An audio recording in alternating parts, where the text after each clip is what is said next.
বাঙালির আবেগ হলেন মহানায়ক উত্তম কুমার।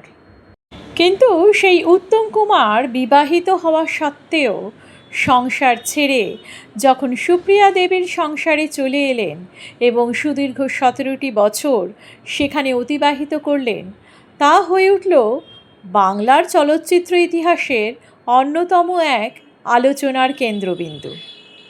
মহানায়ক উত্তম কুমার এবং সুপ্রিয়ার সম্পর্ক ঘিরে যতই আলোচনা, যতই বিতর্ক চলুক, রূপলী পর্দার বুকে তাঁদের অবিস্মরণীয় অভিনয় দর্শকের মনে চিরকাল থাকবে। দুজনের প্রতি পারস্পরিক ভালোবাসা ছিল বলেই 17টি বছর অতিবাহিত করতে পারলেন ময়রা স্ট্রিটে মহানায়ক উত্তম কুমার সুপ্রিয়ার সাথে। তবে প্রতিদিন তিনি তার গিরিশ মুখার্জির বাড়িতে আসতেন, সব রকম অনুষ্ঠানে যোগদান করতেন, দুটো সম্পর্ক ব্যালেন্স করেই চলছিলেন। কিন্তু তার মহাপ্রয়াণের পর হঠাৎ করে সুপ্রিয়া দেবী কোর্টে ছুটলেন কেন? ভালোবাসার সম্পর্ক যখন কোর্টে চলে যায়, তখন সেই সম্পর্কর মাধুর্য কি থাকে? আজকে সেই কথাই বলবো। 24শে জুলাই 1980 এই দিনটি বাঙালির জন্য ভীষণ এক কষ্টদায়ক দিন, যন্ত্রণাদায়ক দিন। এই দিনে তারা হারিয়েছে তাদের ম্যাটিনি আইডল মহানায়ক উত্তম কুমারকে। মহানায়কের অকস্মাৎ মহাপ্রয়াণের পরেই সুপ্রিয়া দেবী এবং সুপ্রিয়া কন্যা সোমা কোর্টে কেস করলেন। তাদের বক্তব্য ছিল, মহানায়ক উত্তম কুমার সুপ্রিয়া কন্যা সোমাকে দত্তক গ্রহণ করেছিলেন। সেই সূত্র ধরে সোমা সম্পত্তির অংশীদার হিসেবে কোর্টে কেস করলেন। সারা কলকাতা জুড়ে উত্তম কুমারের বেশ কিছু সম্পত্তি ছিল। এছাড়া ছিল পৈতৃক সম্পত্তি 46 নম্বর গিরিশ মুখার্জি রোডে। মহানায়কের পৈতৃক সম্পত্তিতেও সোমা পার্টিশন স্যুটের জন্য কোর্টে আবেদন করলেন। দত্তক কন্যা হিসেবে তার সম্পত্তির ভাগ চাই। এই কেস যখন সবে মাত্র শুরু হয়েছে, তখন মহানায়কের স্ত্রী গৌরী দেবী 1981 সালে মৃত্যুবরণ করলেন। কেস চলতে চলতে মহানায়কের মা চপলা দেবীও পরলোক গমন করেছিলেন। তার আগে চপলা দেবী এবং অন্যান্য আত্মীয় স্বজনদের সাক্ষ্যতে জানা যায় যে এই দত্তক নেওয়ার অনুষ্ঠানটা তারা জানতেনই না। 1967 সালে সোমার বয়স যখন 11 বছর ছিল, তখন সুপ্রিয়া দেবী উত্তমকে বলেছিলেন সোমাকে দত্তক নেওয়ার জন্য। প্রসঙ্গত বলে রাখি, সুপ্রিয়া দেবীর স্বামীর নাম বিশ্বনাথ চৌধুরী, তাঁদেরই কন্যা সোমা, এবং এই বিবাহ বিচ্ছেদ হয়ে গিয়েছিল বেশ কিছু বছর আগে। 1967 সালে যখন মহানায়ক উত্তম কুমার সোমাকে দত্তক নিয়েছিলেন, তখন কোনো রকম কোনো অনুষ্ঠান হয়নি। যদিও ওনারা কোর্টে বলেছিলেন অনুষ্ঠান হয়েছে, কিন্তু সেই অনুষ্ঠানের কোনো প্রমাণ দেখাতে পারেননি, কোনো ছবি দেখাতে পারেননি।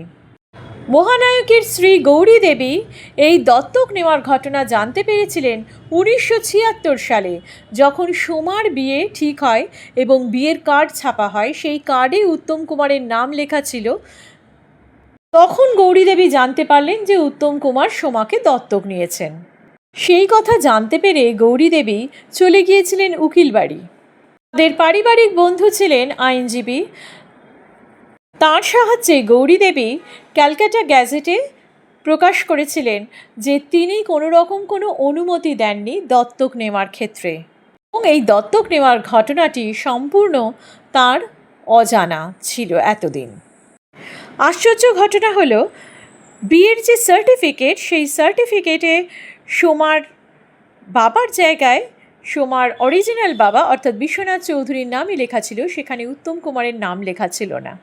যাই হোক, এই তো গেল 1976 সালের ঘটনা। 1980 সালে মহানায়কের মহাপ্রয়াণ। তারপর 1981 সালে গৌরী দেবীর মৃত্যুর আগে তিনি একটি উইল করে যান এবং সেইখানে তার সকল সম্পত্তি তার একমাত্র পুত্র সন্তান গৌতমকে দিয়ে যান। সর্বজন বিদিত নিওয়ালিপুরে মহানায়ক উত্তম কুমারের একটি সম্পত্তি ছিল। সেই সম্পত্তিটি তিনি গৌরী দেবীর নামে কিনেছিলেন। ছাড়াও তার যে অন্যান্য সম্পত্তি ছিল, সেই সকল সম্পত্তির অংশীদার হিসেবে গৌতম প্রথম, কারণ তিনি পুত্র সন্তান। সুপ্রিয়া কন্যা সোমা তখনই পেতেন যদি তিনি দত্তকের ঘটনাটি ঠিকমতো প্রমাণিত করতে পারতেন। হিন্দু আইনে দত্তক নেওয়ার জন্য অনেক কিছু রীতিনীতি আছে, সেই রীতিনীতি কিন্তু ওনারা ফলো করেননি। এই দত্তক নেওয়ার ক্ষেত্রে গৌরী দেবীর অনুমতি ভীষণভাবে প্রয়োজন ছিল। সেই অনুমতি নেওয়ার কোনো রকম কোনো প্রমাণ ছিল না। তার সাথে খুব প্রয়োজন ছিল সুপ্রিয়ার স্বামী বিশ্বনাথ চৌধুরীর অনুমতি। কন্যার বাবা যদি বেঁচে থাকেন তাহলে অবশ্যই বাবার অনুমতি নিতে হবে দত্তক দেওয়ার আগে। এই ক্ষেত্রে সেই অনুমতিও নেওয়া হয়নি।